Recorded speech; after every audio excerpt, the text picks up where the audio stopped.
every time she speaks, it feels like she's like giving a TED talk or writing a Hallmark card or something. I mean, I just feel like people maybe keep waiting to see more of a flawed, organic, messy version that we all are. But honestly, watching her show, it feels like it's like AI generated and it's just not realistic. I don't know.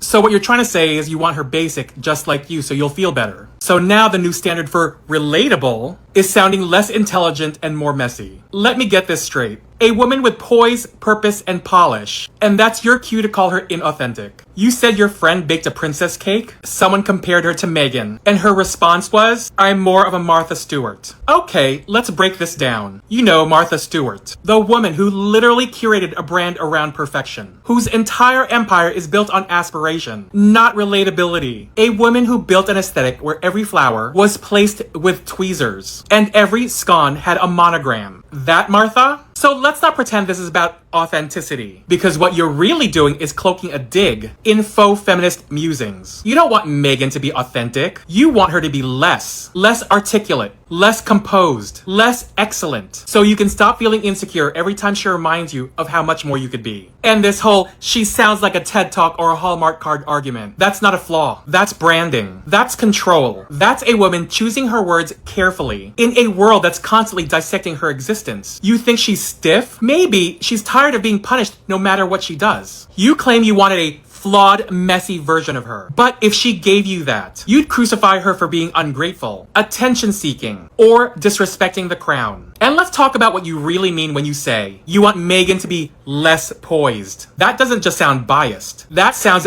deeply microaggressive. Because when a black woman presents herself as elegant, intelligent, and in control, suddenly she's unrealistic. Suddenly it's AI generated. You're not asking for realness. You're demanding performative vulnerability on your terms. You're reinforcing the idea that black women need to bear scars, soften their voices, and dim their light just to earn grace that women like Martha Stewart are handed by default. You want relatable? Why? Why are we holding women to a standard of being average just so you can feel comfortable? Since when did mediocrity become a benchmark for connection? Megan doesn't owe you a televised nervous breakdown to earn your sympathy. She doesn't need to cry on camera, overshare, or crumble for you to feel like she's real. Maybe you just need to unpack why women of color showing grace under pressure makes you feel uncomfortable. Because when you say she's falling flat, what you're really saying is, she's not falling apart enough for me to like her. And if that's your requirement for admiration, maybe the flatness isn't in her delivery, it's in your expectations. Let's get one thing straight. Meghan, the Duchess of Sussex, is living rent-free in the heads of her haters. Her new Netflix show with Love Meghan dropped, and the internet's usual suspects are losing their minds, screaming it's fake, inauthentic, or get this, AI generated. Yes, you read that right. Some of these keyboard warriors are out here claiming a whole Netflix production, complete with guest stars like Mindy Kaling and Alice Waters, is some kind of deepfake fever dream. Seriously, the obsession is real, and it's time to call out these haters for the hypocritical, envious, and downright ridiculous nonsense they're spewing. If they hate Meghan so much, why are they glued to her every move? Spoiler, it's because they can't handle her shine. First off, let's talk about this fake narrative. The haters are out here dissecting with love Meghan like it's a crime scene, whining that it's staged, the kitchen isn't her real home, and the recipes are too perfect. Newsflash, it's a TV show. You think Martha Stewart was baking cookies in her actual living room? Or that Ina Garten's Hamptons kitchen is where she whips up every single episode of Barefoot Contessa? Food and lifestyle shows are produced. They're shot in studios or curated spaces with perfect lighting, pristine countertops, and a team of stylists making sure every basil leaf is camera ready. Meghan's show isn't her daily life. It's entertainment, meant to inspire and charm. But the haters act like she's personally betrayed them by not filming in her actual Montecito kitchen. Get a grip. If you're mad about a stage set, you're mad at the entire genre of lifestyle television. Why single out Meghan? Oh right, because it's Meghan. Then there's the wildest claim of all, that the show is AI generated. I'm sorry, what? Are we really out here believing that Netflix, a multi-billion-dollar company, is using some sketchy AI software to fake a whole cooking show? The conspiracy nuts are saying Meghan's movements look unnatural, or that the whole thing feels like a deepfake. Let's break this down. Meghan is a former actress with years of on-camera experience from Suits. She's charming, poised, and knows how to work a lens. If anything, her polish is what's throwing these haters off. They can't stand that she looks so good doing it. And the AI angle? It's laughable. Deepfakes are for shady porn sites and viral hoaxes, not a professionally produced Netflix series with a full crew and celebrity guests. The fact that anyone would even entertain this idea shows how desperate these critics are to tear her down. They're reaching so hard they're practically pulling a muscle. So why are these haters even watching with love Meghan, if they're so convinced it's fake? Here's the tea, they're obsessed. It's the oldest truth in the book. The people who hate you the most are the ones who can't look away. They're tuning in, frame by frame, looking for something to nitpick, something to fuel their next rant. They're not watching because they're fans. They're watching because they're jealous, bitter, or just plain bored. Meghan's living a life they can't touch, successful, glamorous, and unbothered, and it drives them up the wall. Every episode they stream, every screenshot they analyze, every comment they leave is just proof they can't stop thinking about her. It's pathetic. If you hate someone so much, why dedicate hours of your life to watching their show, dissecting their wardrobe, or speculating about their kitchen? Go touch some grass. Let's be real, a lot of this hate comes from a darker place. Meghan's a black woman who married into royalty, built a global brand, and now, she's got a Netflix deal. That kind of success makes certain people uncomfortable. They just can't stand that she's thriving despite their best efforts to drag her down. They call her inauthentic because she doesn't fit their stereotype of what a black woman, or a duchess, should be. They're mad she's not barefoot in a rundown apartment. They're mad she's wearing an $1,800 sweater while squeezing lemons. But here's the kicker.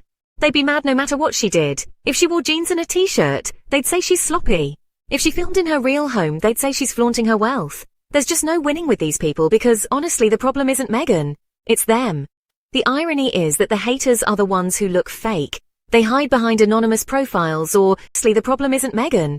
It's them. The irony is that the haters are the ones who look fake. They hide behind anonymous profiles or snarky comment sections throwing shade while, let's be honest, contributing nothing of value. Meanwhile, Meghan's out here creating content, supporting charities, and raising her kids while the world watches her every move. So, who's the one actually living an authentic life? Not the trolls spending their days typing she's fake under every... When other celebrities like Gwyneth Paltrow or Reese Witherspoon launch lifestyle brands, they're praised as savvy entrepreneurs. But Meghan, she's tone-deaf or trying too hard. The hypocrisy is glaring, and honestly it just reeks of jealousy and bias. Now, let's address the why watch it question head on. If you think the show's fake, if you think it's AI generated, if you think Meghan's the devil in a Zara apron, why are you still here? Why are you streaming episode after episode, pausing to analyze her lemon squeezing technique or the shape of her bump in a 4-year-old throwback video? You're not fooling anyone. You're watching because you're fascinated. You're watching because Meghan's charisma, her glow, her ability to keep going despite the noise is magnetic. And deep down you know it. You can't stand that she's unbothered by your hate, that she's still shining, still creating, still being Meghan. So you keep watching, hoping to find a crack in her armor, something to justify your obsession. Spoiler, you won't find it. Meghan's show isn't perfect. Nobody said it was. Some critics have called it a bit slow or overly polished, and that's fine. Constructive criticism is part of the game. But the haters aren't offering that. They're not saying, the pacing could be tighter. They're screaming about AI conspiracies and fake kitchens like they've uncovered the Watergate scandal. It's unhinged and honestly, it's a waste of everyone's time. If you don't like the show, change the channel. Watch the Great British Bake Off or reruns of Friends. Nobody's forcing you to sit through Meghan's crostini recipe. But you're still here, aren't you? That's because Meghan's got something you don't. Star power, resilience, and the ability to keep shining no matter how much mud you throw. In the end, Meghan's haters are just proving her point. She's said time and again that she's focused on living her truth, on creating something positive despite the noise. With love, Meghan is her love letter to cooking, to community, to joy. It's not for everyone and that's okay. But the fact that her haters can't stop watching, can't stop talking, can't stop obsessing, that's the real story here. They're not just watching, they're studying her, captivated by her every move. And while they're busy hating, Meghan's out here glowing, building her empire and laughing all the way to the bank. So to the haters, keep watching, keep tweeting, keep whining. It's not going to dim her light. Meghan will always shine and you'll always be in the audience secretly wishing you could keep up.